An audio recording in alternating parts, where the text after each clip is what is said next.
If you're newly diagnosed with MS, or you've been living with it for years and still feel like nobody really explained what this is going to be like,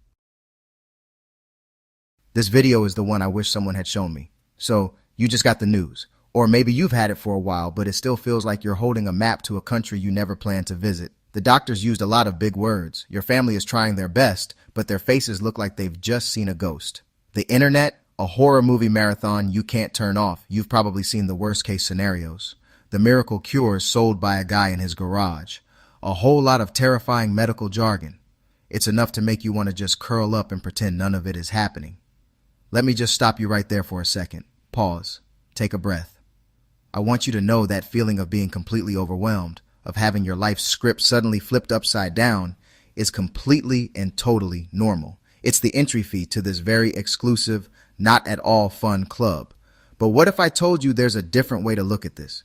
What if the first conversation you had about multiple sclerosis wasn't filled with doom, but with honesty, a little bit of strategy, and maybe even a laugh? Have you ever wished someone would just tell you the truth without the scary music? This is it. Let's get the big official sounding stuff out of the way first, but let's do it in plain English. Multiple sclerosis is basically your body's security system having a very, very bad day at the office. Your immune system, which is supposed to be your personal bodyguard fighting off colds, germs, gets confused. It looks at the protective coating around your nerves. The myelin sheath, think of it as the plastic insulation around an electrical wire, and thinks, that looks suspicious, so it attacks it. This creates little patches of damage, or sclerosis, which is just a fancy word for scarring. And because your nerves are the communication highway between your brain and your body, these interruptions can cause all sorts of strange and unpredictable symptoms. Now here is the most important part, the thing you need to write on your bathroom mirror and repeat every single day. MS is not a death sentence. It's just not.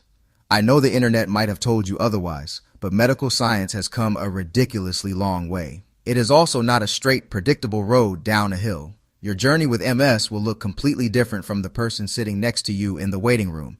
It's the bespoke suit of chronic illnesses. It's tailored specifically to you, which is both annoying and a little bit special if you squint. What MS is, however, is a life changer. Let's be honest about that. It's expensive, both financially and emotionally.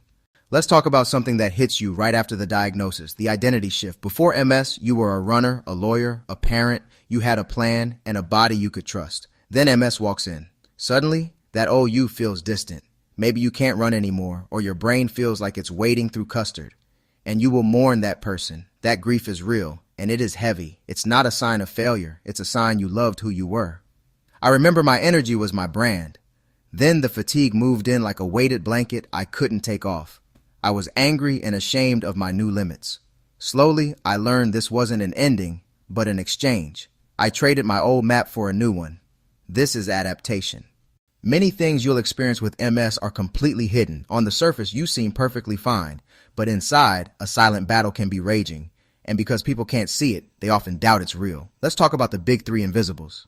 First, fatigue, a profound bone-deep exhaustion. It's like your battery suddenly drops from 80 to 3% for no reason. Then brain fog, where words you've known your whole life disappear. And finally, the weird stuff, pain, numbness, tingling, and the infamous MS hug. This is where you'll hear that infuriating phrase, but you look so good. You have to become your own best advocate. Saying, I need to sit down is not a weakness. It's a powerful act of self-preservation. The third surprise, and this is a crucial mindset shift, is understanding that living with MS is a long game. It is not a sprint. It's not even a single marathon. It's more like a lifelong hiking expedition on a trail that changes every day. When you're first diagnosed, there's a sense of urgency. You want to fix it now. You want the one magic pill, the one diet, the one perfect solution that will make it all go away. You might throw yourself into a frantic cycle of research, appointments, drastic lifestyle changes, hoping to outrun the disease. But MS doesn't respond to frantic energy. In fact, it often gets worse with stress. This isn't a battle you win with a single heroic charge. You win it with strategy, patience, and a whole lot of planning. You will learn to pace yourself. You will learn that rest is not laziness. It is a critical part of your treatment plan. You'll become an expert in your own body, learning its patterns, learning its triggers. Think of it this way. If you were going on a very long, unpredictable hike, you wouldn't sprint out the door. You'd pack a bag. You'd bring water, snacks, a map, a compass, and a raincoat, even if it's sunny.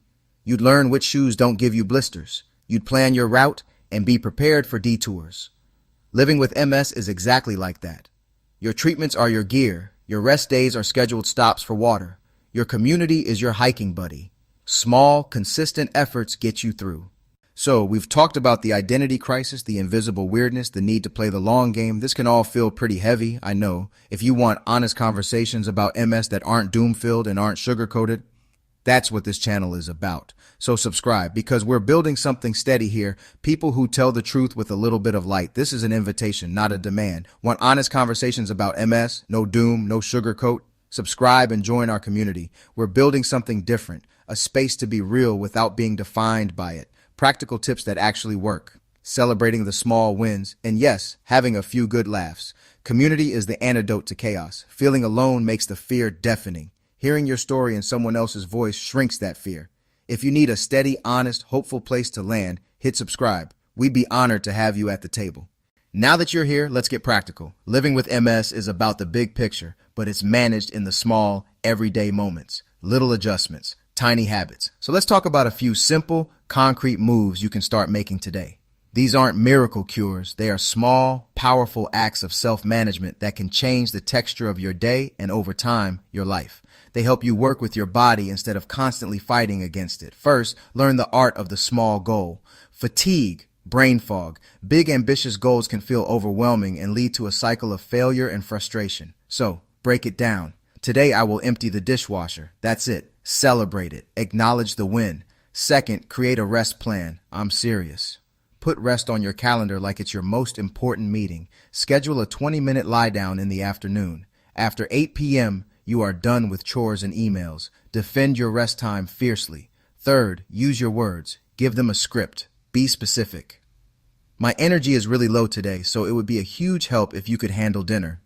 I'm hitting my limit. Can we find a quiet corner for a few minutes? Clear, direct communication removes the guesswork and reduces your burden. It's a skill that strengthens relationships. It's important that you know what this channel, this community stands for. We are not interested in fear baiting. We will never show worst case scenarios just for clicks. We also don't do hype. No miracle cures. No magical diets. No unproven treatments promising instant fixes. Honesty is our currency. Proven medical treatments. Evidence-based wellness strategies. The slow, steady work of finding what works for you. There are no shortcuts on this journey. Humor and realism. We laugh at the absurdities, clumsiness, the forgotten words, weird moments, because humor is defiance. MS, you don't get my joy, but we're fiercely realistic about challenges. We talk about grief. We talk about financial strain. We talk about the hard days. Pretending they don't exist is toxic positivity. Above all, community over chaos. Strategy and adaptation are our tools. Practical tip, color-coded sticky notes. Practical tip, scheduling low spoons days, small, smart adaptations that return power.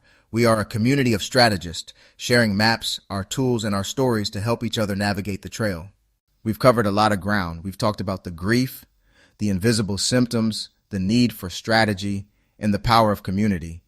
But I know there's still that one big question hanging in the air, the one that probably keeps you up at night. It's the question behind all the other questions. Is my life over?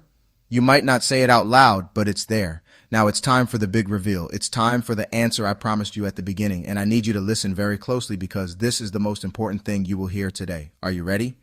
MS might change your plans, it might change your body, your career, and your daily schedule, but it does not, under any circumstances, get to define your worth. Read that again. Say it out loud. Your worth as a human being was never, ever contingent on your ability to walk in a straight line or remember a grocery list. Why is this so critical? Because a chronic illness can make your world feel very small if you let it. It can convince you that your value is tied only to your productivity, your speed, or your physical abilities. But that was never true. Your value is inherent. It's in your kindness, your humor, your creativity, your love, your resilience. And in many ways, this journey will force you to connect with those deeper parts of yourself. You may find a new kind of strength you never knew you had. You may build deeper, more honest friendships. You may discover a quieter, more profound sense of joy. Your life is not over. It's just different. And different is not the same as less.